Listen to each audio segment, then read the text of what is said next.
The one thing that I have seen consistently in the last 8 years is you don't have great parishes without great leadership. And it's the place I see people struggle the most. A lot of people have the best intentions and will create these strategic plans that look fantastic, but the implementation and the follow through and the execution can be where things all fall apart. And there's a lot of things that go into that.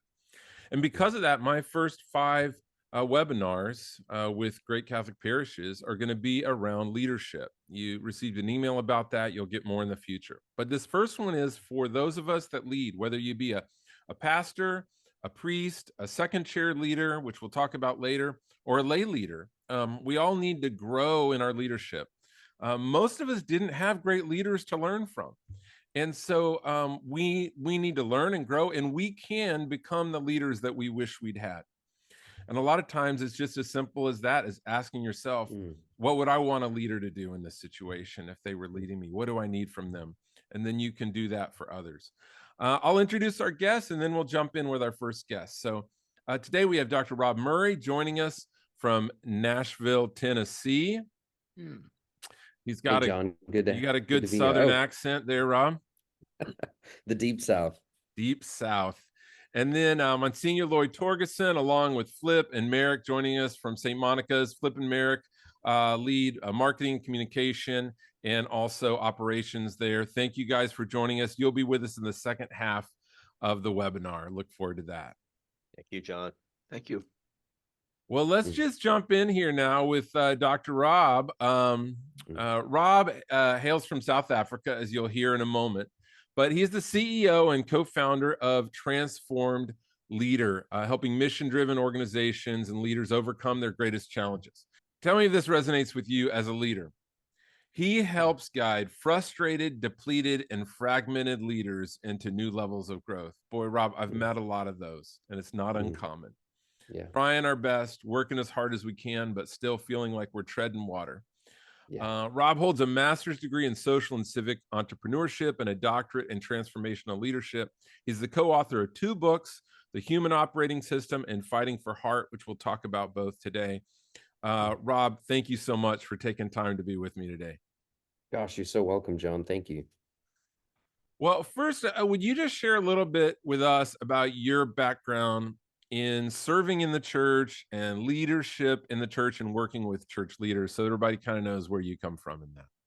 Yeah, I was born and raised in South Africa, and came out of college and had the opportunity through high school into college to travel and visit churches across, South Africa, and then eventually into Europe and so forth. And so I got to see really a full, well, I wouldn't say full scope, but a wider scope of church and how people express their faith in various communities, and was head down in that world. And somewhere along the way, John, I started to realize that I'm one of these bridge builders. I kept thinking I was confused. I had a heart for the marketplace. I had a heart for social justice, a heart for the local church. Now I know I'm compartmentalizing some of those, so if some people are a little frustrated with that, I understand. But for the sake of clarity, I started to realize that there were parts and pieces of me in each of those areas. And so I became, into my 20s, into my 30s, now into my 40s, someone who's consistently asking the question, how do we bridge faith in other parts of life and leadership? And that's keep me busy for a while. I'm pretty sure I won't figure it out anytime soon, trying to figure out how to express our faith in the context on a daily basis. In your book, The Human Operating System, the subtitle is Recovering the Heart and Soul of Your Leadership. Now, I resonate with that immediately, but I recognize there's a lot of leaders that might be a little off-putting. They just want to know best practices. They want to know what to do. They want to know how to manage things better. Very pragmatic. You don't hear much about heart and soul in leadership books and teaching. So for those who may say that's a little too touchy-feely, a little too kumbaya, what do you mean by heart and soul of leadership, and why do you think that's so important for church leaders? John, that's so good. I think in the world of leadership, especially the westernized definition of leadership. We subscribe to what I call this strategy: think smarter, work harder, don't die, repeat. And I think most of the leaders I work with, from church to nonprofit to corporate, everyone's trying to outthink and strategize. They're all trying to pull themselves up by the bootstraps and get out there and do whatever they do. And somewhere along the way, we just realized that's an absolute exhaustion. It doesn't mean thinking and living out those strategies are not important. But my partner Jack and I have come to realize to be a whole human being requires the integration of heart, soul, mind, and strength. And go figure, I think God had that one figured out a whole lot earlier than us. Mm. So there's nothing revolutionary, but we've come to realize we've overcomplicated a leadership industry. And when I can show up to a leader or an organization or a team or a community and say, what does the heart, the soul, the mind, and the body of this organization look like? And we can start to create definitions or texture around what it means to respond to God, to self, and to others. We realize the mind and strength is taken care of most often, at least in corporate space. So the heart and soul, our message to recover the heart and soul, it's not to say the heart and soul is any better. It's just to say it's what's most missing with the leaders that we work with. Now, reverse though, when we're working with nonprofit leaders or perhaps a local church, they have the heart and soul down. They have the passion, the vision, they have the meaning and substance behind what they do, but they may lack the mind and strength. They actually may lack the thinking and the structures and the policies on how to execute on whatever vision or mission or passion they're stewarding. And so we just kind of thought, man, let's not be so fancy and so complicated. And in all the research we've done, we've realized a healthy person is focusing on these four attributes. And clearly in the Bible, it's a response to how to love God. And I have no clue why he passed those out. Why would God say to love him in four different ways? What does that mean? Well, we're on the quest to uncover what that means and then to attempt to respond accordingly. So, the heart and soul, most of us, especially in the westernized context, we don't quite get what that even means. You're like, well, what does it mean to lead with heart or to lead with soul? And so we just try to demystify something that we think is really beautiful, really vital. And if I'm honest, John, in our westernized concept has been kind of left behind. There's certain cultures across the world where that is not the case. They are very able to express the heart and soul of their leadership more easily, more readily. But we're kind of a little bit more utilitarian. We kind of want to, A plus B equals C. And can we just agree, life is just not that simple? Agreed, 100%. I don't know about you, Rob, but as I travel, I see a lot of leaders gravitate towards whatever most easily connects with their personality type. So if they're an intellectual, their leadership is going to be based on right and wrong, doctrine, black and white. This is how you do it. God didn't say, love God with all of your right doctrine and correct liturgy, which Yeah, when I hear some people's feedback, I would think that's might be what our command was. yeah. If somebody's watching this and they're like, I recognize that. I've never felt comfortable being emotionally and more engaged with heart. So therefore, I've gravitated towards this other thing, but I'd like to become a more healthy and whole leader. Yeah. How would you recommend? Obviously, your book, The Human Operating System, might be a Yeah. good start. Yeah. But some practical steps. I had a leader that I was working with who said, I recognize I've been struggling to love people. So he started volunteering with the homeless ministry at his parish in order to Okay. grow as a leader in being in touch with people and loving people. What are some ways you'd recommend for leaders to grow themselves and get more tapped into their own heart and soul and kind of, why did I get into this to start with? And where's my Yeah. heart at? So, John, I love what you just said. This leader recognized I need to learn how to love people. And then you gave an example of he went and started to serve somewhere. Well, that sounds like strength. I'm learning how to love through action. I'm going to actually put myself out there. I'm going to do something. And it's in that initiation of loving with actual strength. What it costs me something, my body, my his heart may get pulled into it. His soul may get pulled into it, or the rest of his expressions of love may come into it. So some real practical things, and I love what you said, is to realize that we all play to our bias. This idea of heart, soul, mind, and strength. I show up with heart. I'm a lot of person. Sometimes you're like, oh gosh, here comes Rob. Like I'm full of passion. Half the time I'm doing things that I have no clue why I know I'm even doing them. I'm full of excitement and passion. And if I'm with my people, whoever they are, and I feel a sense of unity, I'm ready to get to work, which is kind of heart to strength. So I bring a lot of heart to strength energy in my leadership. My partner, Jack, on the other hand, brings a lot of soul to mind. I can show up to Jack with as much enthusiasm and passion, and Jack just kind of looks at me. He's kind of got this presence, he's got this kind of sense of substance, and he just kind of brings it down. He brings it back to the why, to the deeper meaning. And then he brings me back up above the line to say, great, Rob, you've got passion, you've got desire and action, but how are we going to structure that passion in a way that's more strategic, which is a very kind of soul into mind energy. So you're right. We're all picking our favorites. And in the church, if it's liturgy, it's like, well, I really appreciate the liturgical structure that church brings me, or I enjoy the mysticism of God, like the mysteries of God down in the soul, or maybe it's the connection and community of heart, or it's the service and action of strength. You start to see how this model comes together in such a simple way.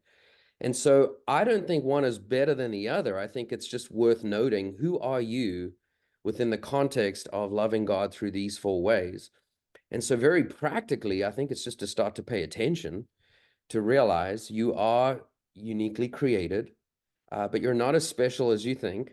There are plenty of other heart people out there that show up. They're my tribe, but I can't build a city on the heart and say, well, serving the local community just with the heart of God is enough. I want to bring a full expression of who God is, and perhaps I don't enjoy liturgy. So I may need to find someone on my team, or I may need to find someone who appreciates that element or that aspect and bring them into a collaborative relationship. Now I'm starting to think like an integrated leader, part of a body, part of a tribe, part of a community, searching out ways to bring the full expressions of who I believe God is asking us to be. Starting with at least our love that we receive from Him. How often are we trying to love others with love we haven't first received? So I'm learning how to receive those things from God so that I may have something to offer someone else. I'm not even sure if I answered your question. I got so excited, so passionate, and there we go. I think you did. I think the first thing I heard out of that is that it's important to surround ourselves with people that have what we don't have, to not Yes. just surround ourselves with people that are just like us. Yeah. And I want to give a little shout out to Holy Spirit Las Vegas. Your staff is joining today. I was with you last week. It was like 32. Rob, it gets like in the low 30s in Las Vegas?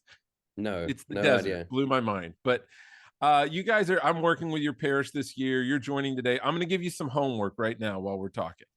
I want you to write down those four things, and maybe some of the others of you that are watching might do this as well. Heart, soul, mind, and strength. And I want you to grade yourself. Which of those is my greatest strength? Rank that as number one. Mm-hmm. Which one's my weakness or the one that I'm least comfortable with? Rank that 4, and then kind of fill in. And then for the ones for you that are 3 and 4, the ones that are your least instinctual, I would say, write some ideas of things you could do to grow in that area. So if it's mind, maybe you do want to read some leadership books, or maybe you do want to do a scripture study and learn some more. If it's heart, maybe you want to engage yourself in the very area of ministry that is the least comfortable for you. Rob, for soul, explain soul to us a little more, and maybe something that people could do to grow in that aspect of leadership and loving God. Jack and I, we spent a lot of time working with practitioners, theologians, different strands of trying to really create what would I say, a baseline understanding or definition of these. And so just hold it with some grace. But when you get into the soul through our model, or at least the way that we interpret it, you're starting to get into the why. It's the deeper meaning and purpose. It's not how you feel. Like heart is kind of feelings and wants and needs and desires. And again, if you don't have feelings, we're in the sociopath, psychopath realm. So for some reason, we got to learn how to curate our feelings, how to have them, how to process them. But when you get into soul, it's more about, well, why am I here? What's the biggest story? What's the narrative? That's where innovation and creation, it's where inspiration starts to show up. And so soul, for a lot of us, it can be very hard to attach to. There's not a lot of quantifiable metrics that we all like. Well, can I measure numbers? No.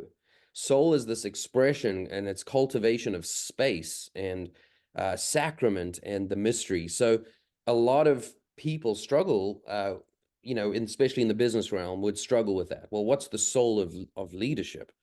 And so, well, without it, they don't realize that there's so much that they're missing. So that's kind of the way we would define it, to some degree. And that's kind of my lost to your homework assignment. That's one of my lost quadrants. I feel this heart to strength, to mind, to soul. We call that the quadrant flow. That's our quadrant flow. And so for me, most of us, when you have the last quadrant or your fourth quadrant, it's often your most misunderstood or neglected, or maybe you're just ignorant of knowing that there is some treasure there. Maybe you've been wounded there before. Maybe someone has shamed you for your education. So this idea of, having structure and mind and an intellect and theory and theology is kind of like, well, whatever. It's all about serving. And so you dismiss that quadrant. And I'm a huge fan of bringing our pains into the light. Like, what is it about that part of my self that is experiencing pain, or why am I dismissing that part? Because I want to learn how to love God, self, and others with these attributes that at least I've been commanded to the last time I checked. Yep. Yep. That's great. I think that point you made, our weakest attribute, or the one that we struggle with the most, is often a place that we were wounded, or that we were never fulfilled in, and so we decided, I don't need that. That's not important. Need it? And we Yeah, we may even despise or dismiss people who find that important, because correct. we've so pushed away from it. Not to go too deep down the psychology Yeah, counseling area, but it's real. We're all humans, and we're yeah, all dealing with the complexity of that. Um, correct. in your book, Fighting for Heart, you talk about how exhausting leadership can be. And Yeah. scripture that I used in promoting this webinar was in Ecclesiastes 10. If the axe is dull and Mm, one does not sharpen the edge, then they must work harder, but mm, wisdom brings success.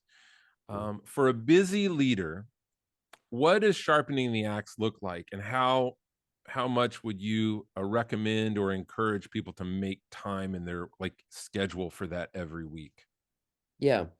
I always use the gym analogy. I'm not sure if I'm using it to shame myself into health, but you don't go to the gym because, most people, let me say, most people don't go to the gym, or they don't eat healthy just because they feel like it. Sometimes junk food tastes pretty good. Avoiding exercise at all costs it's pretty comfortable, but we all know that you're not going to be healthy.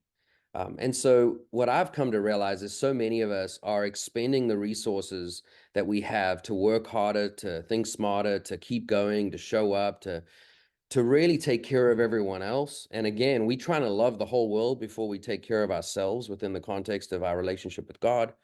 And I've just come to realize that if you don't pause for a second and have the emotional awareness or intelligence to know how you are truly doing, like where are you and how are you, then you're really lacking a sense of self-awareness that can guide you. How are you feeling today? So often I'll pause a leader. I could be sitting in a corporate boardroom and they're going to take on the next project. And a question as simple as, how are you? You'll notice that most of the responses are very courteous. They're very socially acceptable, and they're often a defense. I'm fine. How are you? It's very quick, a response, that we automate. You But know, if you you know actually, when I get a lot, Rob, is I ask people, how are you doing? And they'll say, I'm really busy. I'm And really, really busy. everyone's busy, and Yeah. that's also not a Yeah. qualitative expression of how you are doing, right? Yeah, exactly. And so often if you say, how are you feeling? You have to be the kind of leader that can set the table to ask that question in the first place. Because what if they respond, well, how am I doing? I'm angry, I'm sad, I'm upset, I'm frustrated. And then you and I are like, why did I ask? Check, I gotta get out of here. So, so an appropriate response could be just, well, gosh, thanks for sharing that. Thanks for bringing what's happening on your insides to the outside. I'm not responsible to fix them. I'm not responsible to give them a book.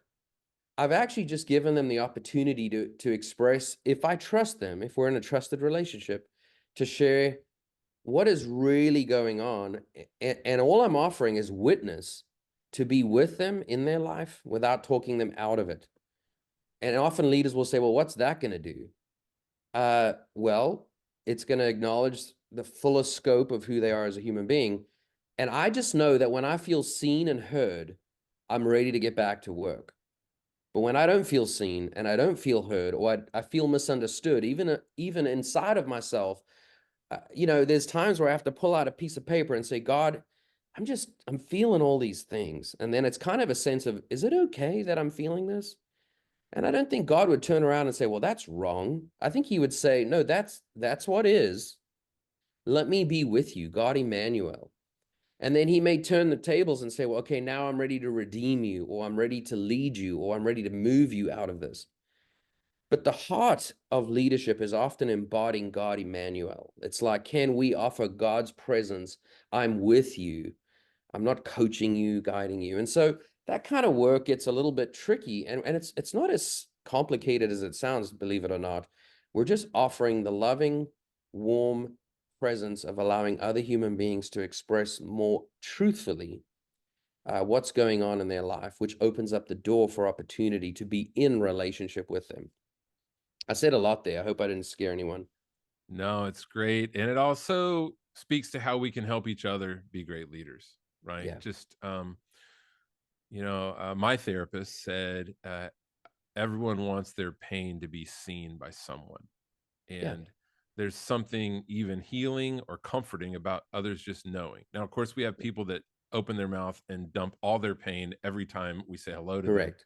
That's a whole Correct. nother issue. Yeah. But Yeah. but you mentioned something in that. Yeah. You mentioned the word trust.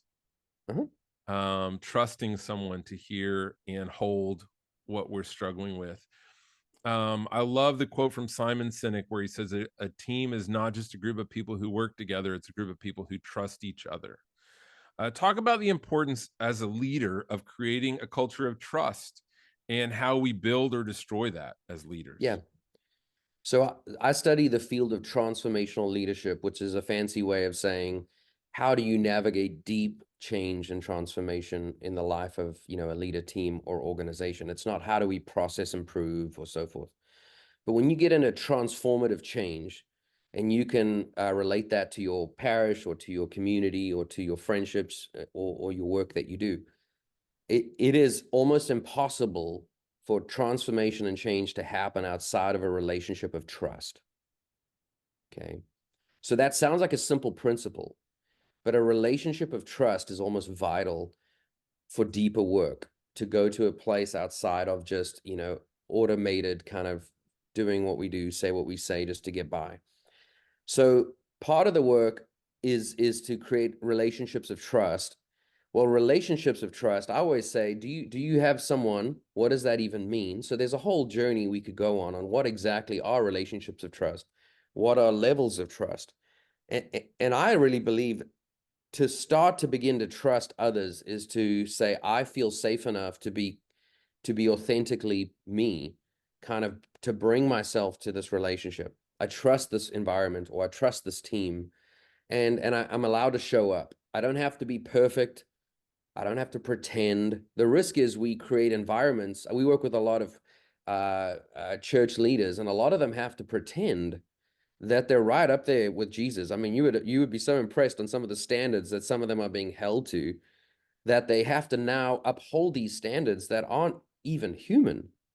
And so there's very little opportunity for authenticity Or can I trust that I can be fully me and be open and honest about where I'm at?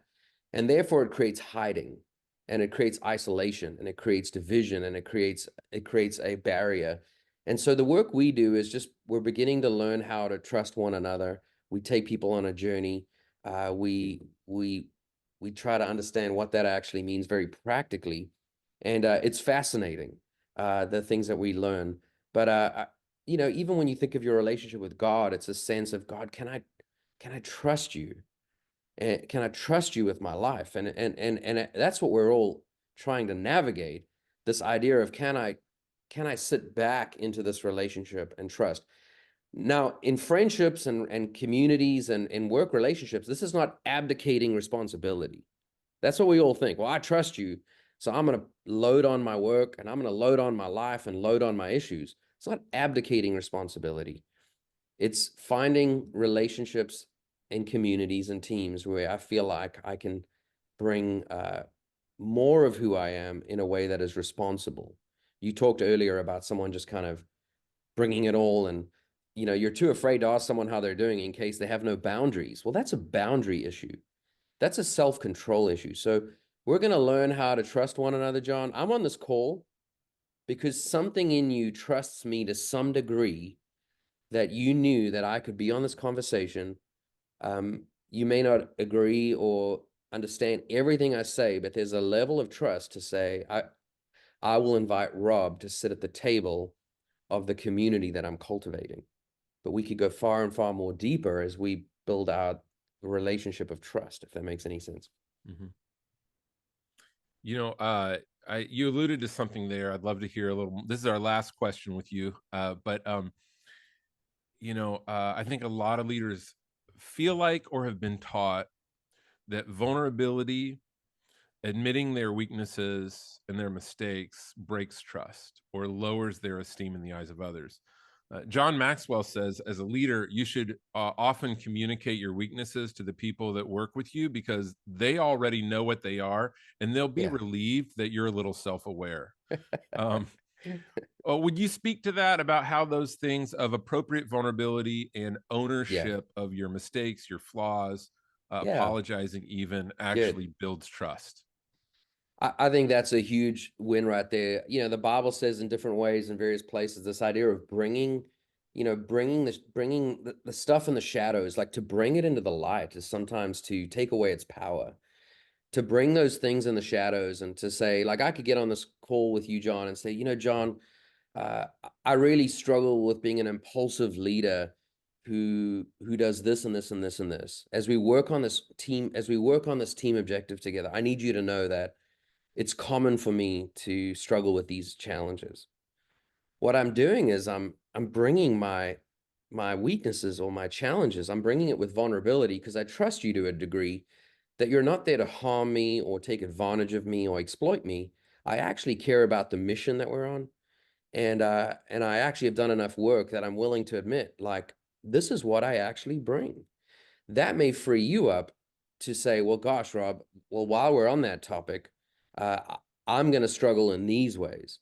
And what we've done is we've just fast forwarded a whole bunch of situations where we would have learned this about each other anyway. We've now built trust.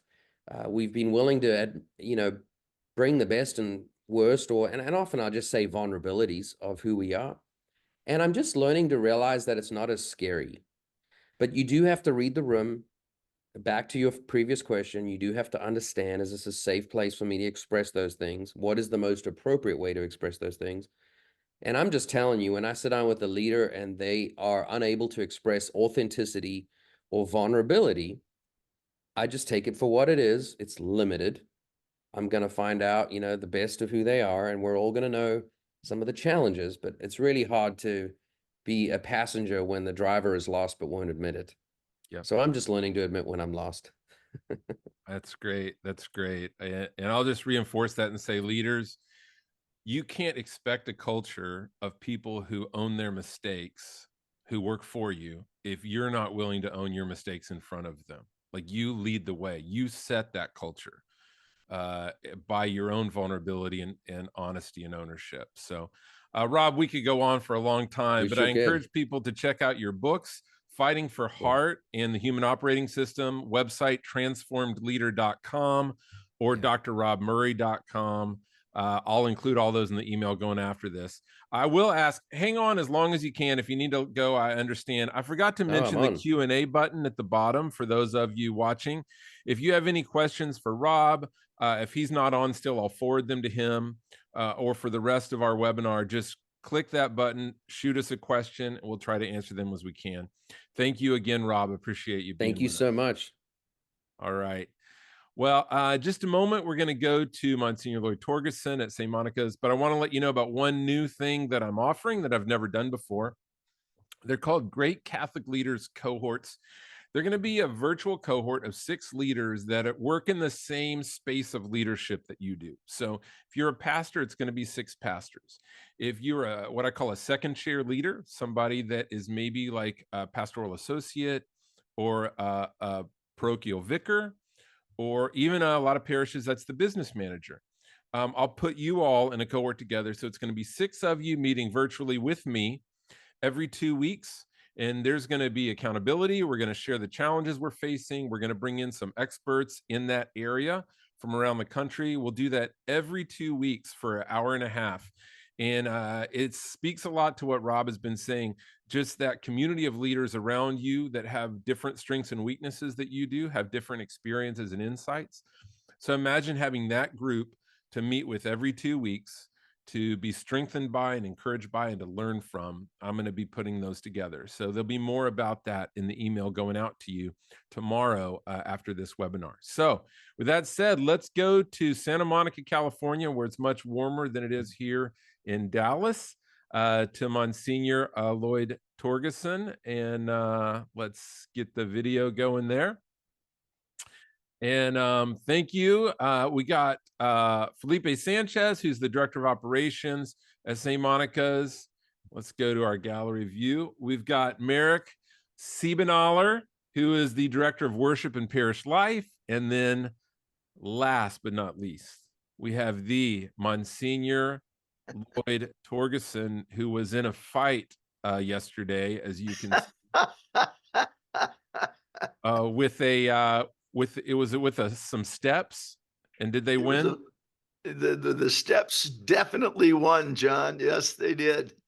I was rushing and fell and chipped my face, so I've had some stitches. But as always, you are here with us. Oh, it's an honor to be with you, John. I really appreciated Rob this morning. I enjoyed very much that reflection. So thank you for that, Rob. It was wonderful. Well, let me introduce you to those who don't know you. And I know that you're going to downplay everything I'm about to say. And you're going to say, it's not you, it's God, it's not me, it's the community of St. Monica's. But you can do that. But let me tell the truth first. So Msgr Torgerson has been a priest for 36 years. He's been a pastor for 58 years. Wait, let me reverse that.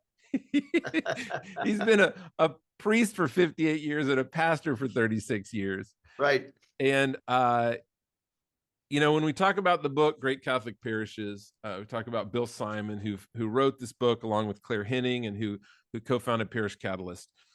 In the introduction to his book, he says that when he moved to St. Monica's as an adult, he had been a lifelong cradle Catholic. He said, for the first time, I felt spiritually at home.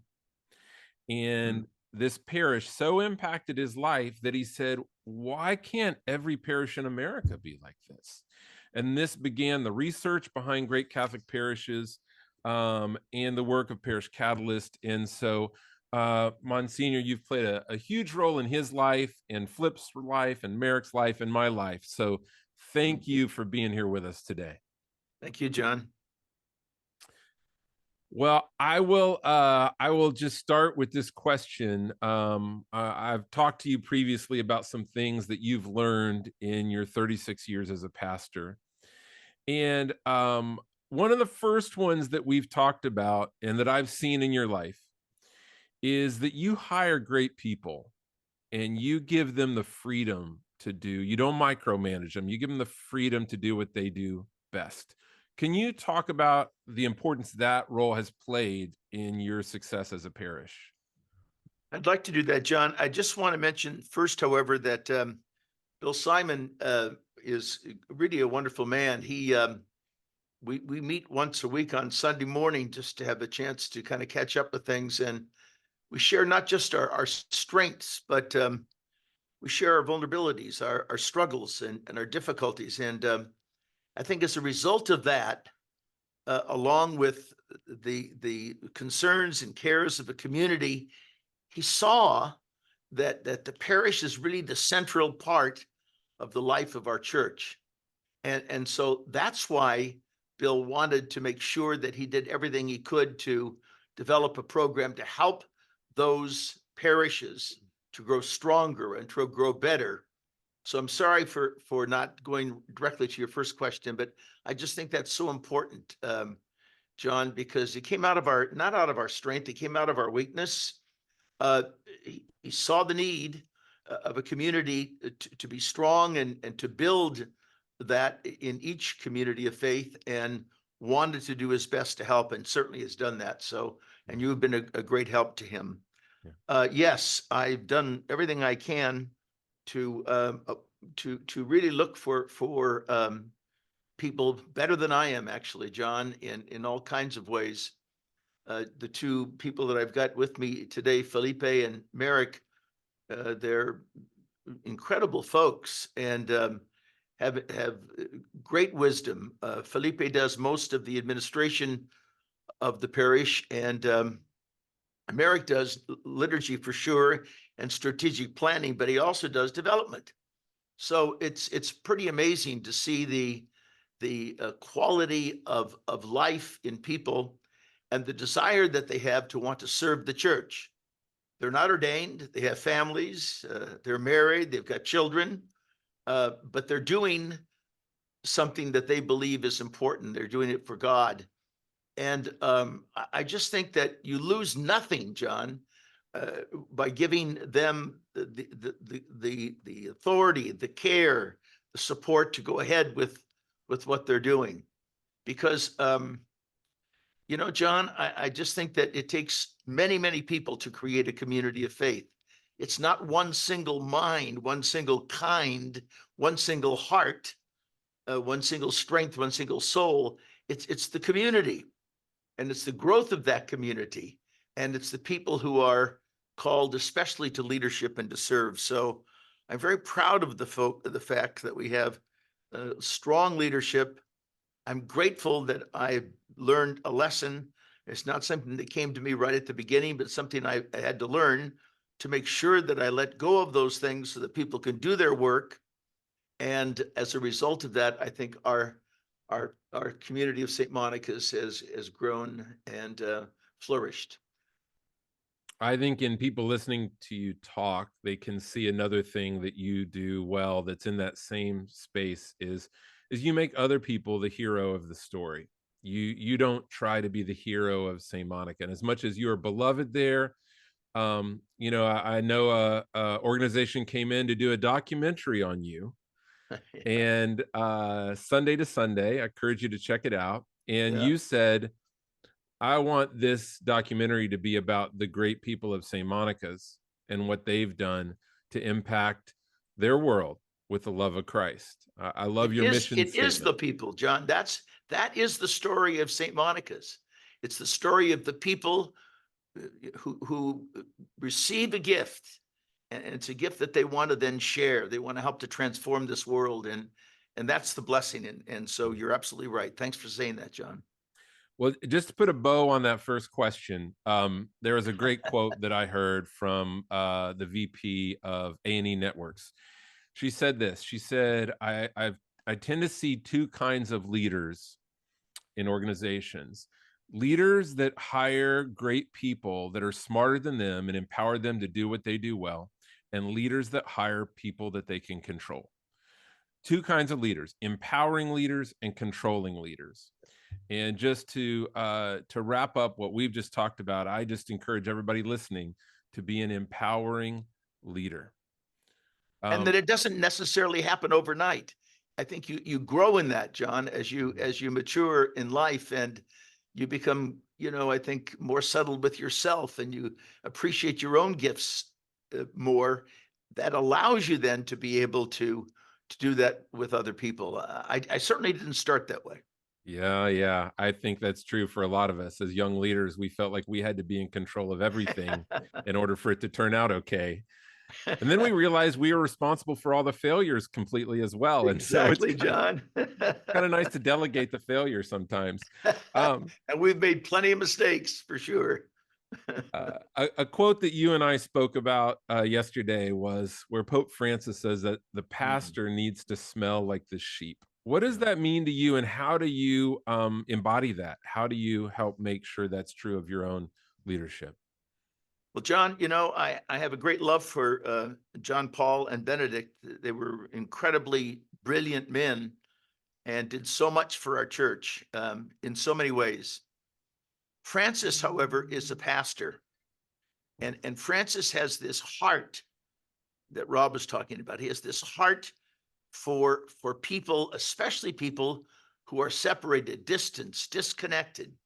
So he's urging us always to go out to the peripheries, to go out to the places where you might not have people coming to you, but that you might even be a stranger in some ways, and to bring that love of God to people. So for me, John, I have to tell you, that's probably been my greatest revelation. I never used to tell people I love you. Now on Sunday morning, I say that all the time to our people because I mean it. There's a quality about walking with people, sharing with people, not only the great moments of life, but the struggles of life, and being willing to share your own difficulties, your own problems as well with them. And John, to walk with people, you begin to smell like them, and you become part of their life, one with them. It's hard to describe it, John, to be very honest with you. We have a liturgy here on Sunday that I often celebrate at St. Monica, and you walk into that church and it's alive, and the people, they want to know Christ, and it's way beyond me, John. It's way beyond anything that any one of us done. Our music is good. We do our best with homilies and all that. But what happens is beyond that. And a lot of that, I think, is just walking with people, sharing with people their struggles, especially going out and welcoming everyone. Pope Francis uses the word todos, todos, todos, welcoming everyone into your community and being unafraid of that. It's messy and it's a struggle, and sometimes the questions are difficult, but it's worth every ounce of your care and love and support. That's what I believe, John. Well, one way I know that you do that is, let me preface this by saying, as someone who calls on parishes and pastors all the time, so many have these many levels of gatekeepers and barriers between them and anyone else. You don't have a phone number for them on the website. You don't have an email for them on the website. You contact the receptionist or whoever and say, I'd like to talk to them. And I'm talking about small parishes, not even big parishes. And it's this gauntlet that you've got to run to even get connected to them. You do something that's kind of the opposite. On a weekly basis, you call parishioners just to check on them, to say hi, to say thank you for serving here. Tell us about that, and how important that is to you and why you do that. Well, I think it actually began in a very direct way during COVID, because I'd be there on the Sunday morning, the church was empty, and you're preaching to an empty church, and that wasn't a lot of fun. So I just got Merrick to give me a list every week of names of people that I should be calling just to check on them to see how they're doing. And I'd make 10, 12, 15 calls a day during that time because I had the time to do that. I'm still doing it, John, but not quite as much. But I just think, looking for opportunities, especially to say thank you. I also think, John, that when people are celebrating like their birthdays or anniversaries or things, it's really important if you can remember those things, or if you have someone to help you to remember those things, because that shows some care for a community. So that's also another opportunity. When people gift us with things, it's so important that we thank them again and again for what they've done, and just to check up on people, just to see how things are going in their families. So I found that to be a really good source of opportunity to get to know folks in a better way. You know, John, we've had a lot of campaigns here at St. Monica, and we're probably known for that as much as anything. All the things that we've had to do. But that has also helped me a lot to get to know people. When you go to people and ask for some support for things, they tell you all kinds of stuff about their lives. And that's really helped me to be a better pastor, because it's helped me to get inside their lives and inside their relationships and their families. And that has been a real blessing as well for me. I would imagine that your relationships with people, knowing their lives, their struggles, their challenges, also informs your homilies and gives you, someone in your mind that you're speaking to as you talk about how we can walk in the faith in times of trouble and difficulty. When I asked you to share with me some of the most important things you've learned as a pastor, you shared this next one. It really surprised me, but I think it's so important to talk about. You said, one of the things I've learned as a pastor is that it's essential to care for the poor and to stay in touch with the needs of those people. Tell us more about that and how you've done that as a pastor and as a parish. Well, Bob Dowd, who's now the new president or elect of the University of Notre Dame, was living with us for 5 years as he was getting his doctorate at UCLA. And he's a Holy Cross priest, and was talking a lot about Africa, because as a seminarian, he had gone there, and it meant a lot to him to support that community and to work there. So he asked me to go and to visit with him, and I really didn't want to go. I was afraid to go. I thought I might get sick, or I don't know what I thought. But the abuse crises that gripped our archdiocese was god awful, and it was just a horrible time. And I was looking for something just to kind of think of something else to get outside that a bit. And so I decided that, sort of as an act of prayer, that I would go with him and with 2 other people to Holy Cross Parish in Nairobi, Kenya. And so 22 years ago, I went with them to this parish called Holy Cross in Dandura. John, it's on the garbage dump of the city of Nairobi, so it's in the poorest part of the world. And it's changed the face of St. Monica.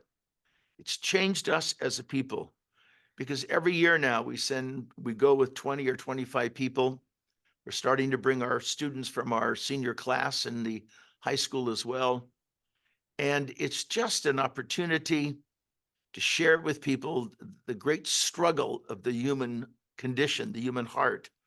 There's a lot of poverty in the United States, and we do some good things at St. Joseph Center and other places, but this is utter poverty.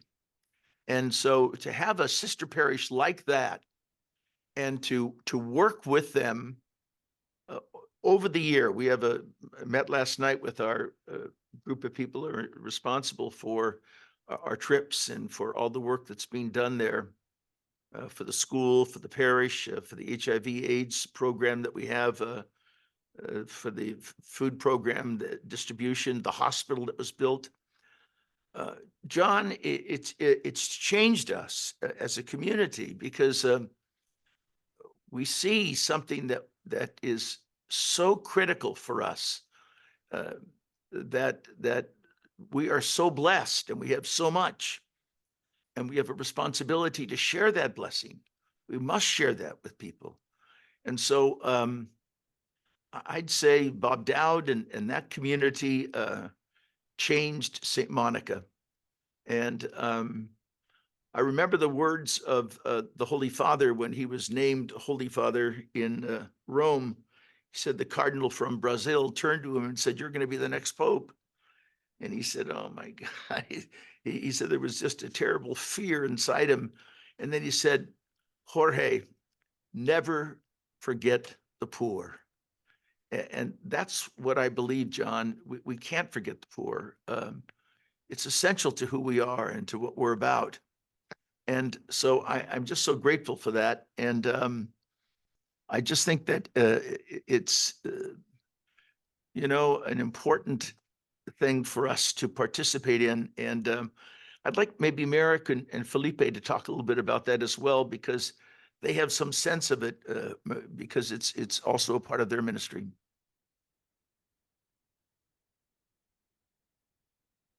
Yeah, John, when you talked about that leader that you were talking with, that said that he had a very strong mind, but he needed growth with his heart, and that's why he started serving. I think as a church, we kind of get wrapped up in that too. There's so many brilliant documents, and so the church is just vast with its knowledge and the sacraments and the doctrine. And unless we are connecting with our hearts, just like that leader, we're only living in a certain in just a small box. And so that going to Africa, even going across the street, we have a park across the street, Right. where a lot of people who are experiencing homelessness live, and going across the street and connecting with them opens up a whole new world for us. And so it's so important. I'm glad Monsignor mentioned that. Flip, it's interesting you mentioned that. I wasn't even thinking about this, but I worked in leadership with a group. It was actually a Christian music group, and we were on tour, and I was kind of a chaplain with them. And we pulled up to our venue, and across the street from the venue was a park that was full of people experiencing homelessness. Yeah. And we were doing a little Bible study. As I looked out the window, I saw these people, and I was like, why are we sitting here doing a Bible study? Let's grab our fruit, our snacks, our blankets. Let's go over there and do the work. And we did. And it was transformational for them. Yeah. And if you're leading a team, maybe take your team out and do something totally outside of the realm of what you normally do as a team. Serve the poor together. And we see how bring that people with enriches. us. We bring people every year with us, John, 25 or 30 folks, because we want them to experience it. But Merrick had something he wanted to add to that. I mean, growing up, my grandfather had a small business, and I turned to him as a 10-year-old and said, "Poppy, why are you sweeping the floors when you have employees that can do that?" And I think that by going across the street before every mass, Monsignor is really modeling what he asks us to do every day. Jesus did the same thing, but as a leader, he can't expect us to serve the poor if he's not serving the poor himself. So whether it's Africa or across the street, Yep. now it's become a tradition and a ritual and a beautiful liturgy in and of itself, right? It's not a codified liturgy, but he's got people that go with him. They hand out stuff during Christmas and Easter. We're actually very connected to the next Wednesday. We're hosting the homeless count here in the city of Santa Monica. Yeah. So it is absolutely essential, because we have to know who we're serving, not just the rubrics. To whom much is given, much is expected, John. Good. And we have a responsibility. We've got a responsibility to share the gifts and blessings that we received, and we receive so much. Oh, I know we're coming to the end of the hour, but I got two more questions for you, and I hope everybody else will hang on here as well. Mhm. We're not going to run far over, I promise. Another thing that you shared with me about the importance of being a leader is something we discussed with Rob earlier. And that's don't be afraid to admit that you're human. Share your struggles.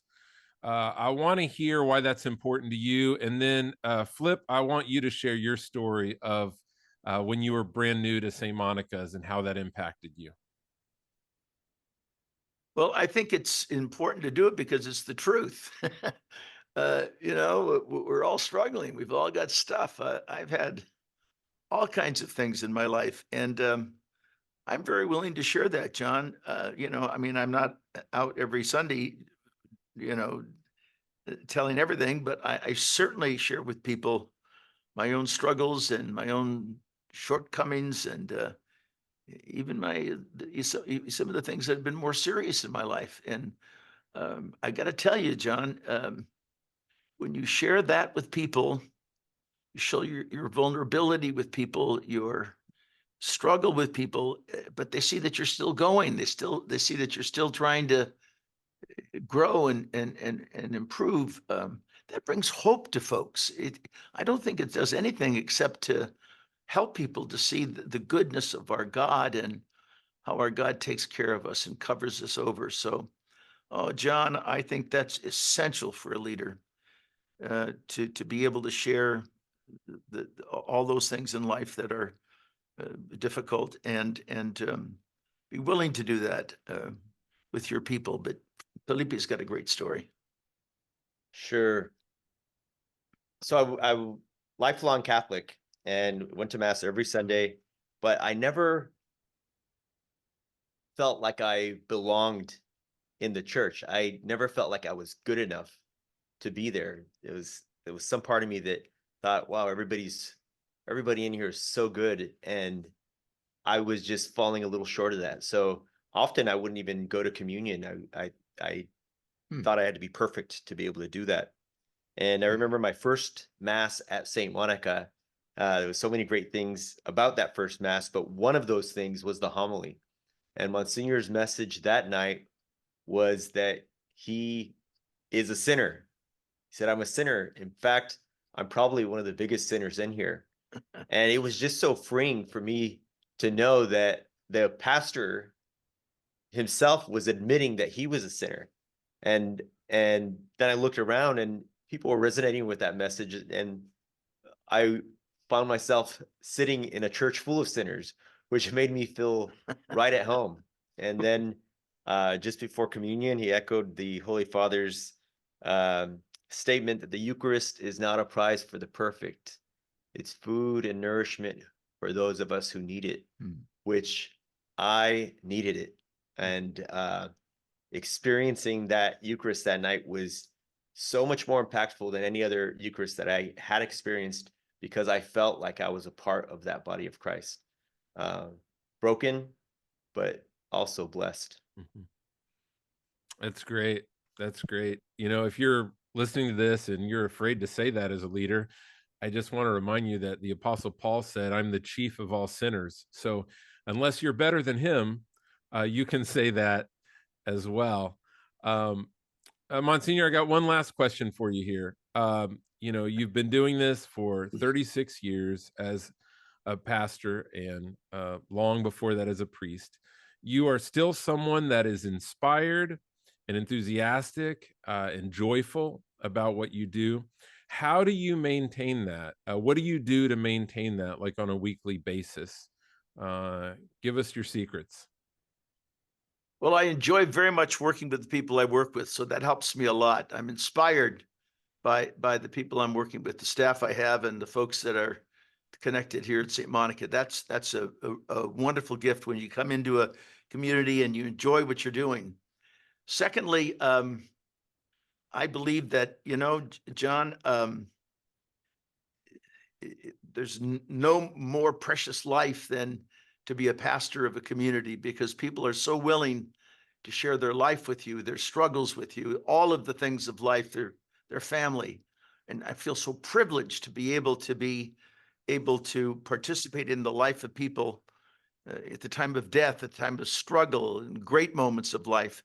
So that certainly helps me.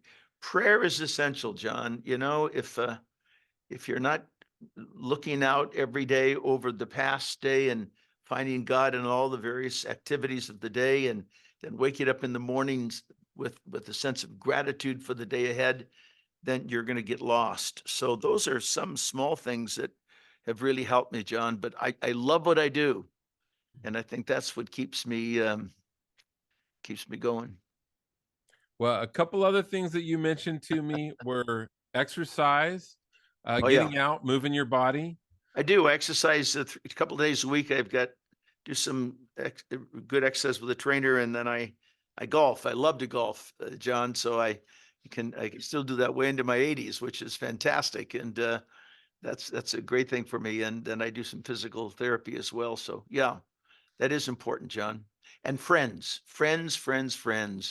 Being around people that love you and you love them, that makes such a difference. I think that last one is so important. We could expand on it a lot if we had time, but I think as a priest and a pastor, it's easy to become isolated. Really, as any kind of leader, the higher you go, what do they say? It's lonely at the top. And if you don't intentionally draw in some friends, some confidants, some people that you can be Absolutely. yourself around and share what's going on in your life, it's going to be really, really hard, right?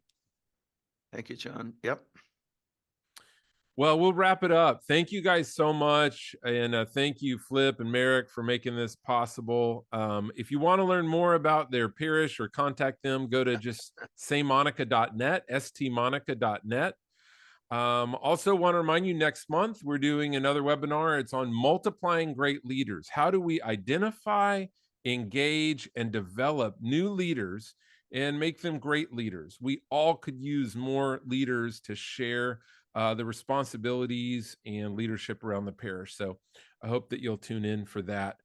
You'll get an email tomorrow that'll have both a link to stream this webinar and then to register for the next few. Thank you guys so much for joining me today. Really appreciate it, and have a great week. We'll talk to you. Bless your work, John. I'm so glad that you're doing this. It's a wonderful gift to our land. So thank you. Thank you, Monsignor.